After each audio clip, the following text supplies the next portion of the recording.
వచ్చే ఎన్నికల్లోగా మచిలీపట్నం పోర్టు నిర్మాణం పూర్తి చేస్తామని మంత్రులు దేవినేని ఉమా, కొల్లు రవీంద్ర స్పష్టం చేశారు. కృష్ణా జిల్లాలో పాదయాత్ర సందర్భంగా వైకాపా అధినేత జగన్ బందర్ పోర్టుకు సంబంధించి ప్రభుత్వంపై చేసిన విమర్శలపై వారు మండిపడ్డారు. 10 ఏళ్లుగా బందర్ పోర్టు పూర్తి కాకపోవడానికి జగన్ అవినీతే కారణమని మంత్రులు ఆరోపించారు. 2019 సంక్రాంతి నాటికి బందర్లో నౌకలు తిరుగుతాయని హామీ ఇచ్చారు. నువ్వు వచ్చేది లేదు, నువ్వు సంతకాలు పెట్టేది లేదు, నువ్వు పోర్టు కట్టేది లేదు, నీకు అంత శ్రమ అవసరం లేదు. బందర్ పోర్ట్ సంక్రాంతి నుంచి 2019 సంక్రాంతి ఎన్నికల ముందే మచిలీపట్నంలో పోర్టు పనులు జరుగుతూ ఉంటాయి. ప్లస్ షిప్ కూడా రాబోతుంది.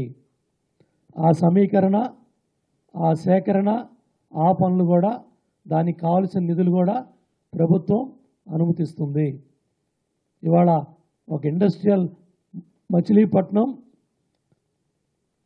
అర్బన్ డెవలప్మెంట్ అథారిటీ కింద, మడా కింద పెద్ద ఎత్తున ఆ ప్రాంతం అంతా కూడా అభివృద్ధి చెందబోతూ ఉంటే,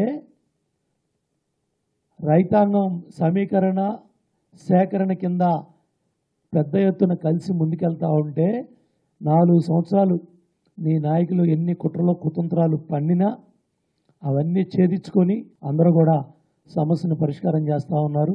కేవలం జగన్మోహన్ రెడ్డి చేసినటువంటి దాడి వల్లే వాళ్ళు వెనక్కి పారిపోతే ఇవాళ 10 ఏళ్ళు దాటిపోయింది మచిలీపట్నం పోర్టు నిర్మాణం చేసుకోవడానికి.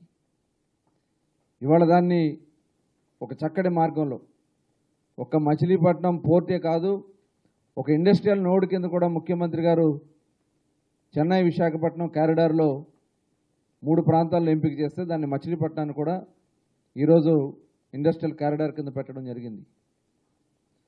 ఇవాళ చిత్తశుద్ధితో ఖచ్చితంగా మచిలీపట్నం పోర్టు నిర్మాణం చేయడానికి మేము ముందుకెళ్తాం.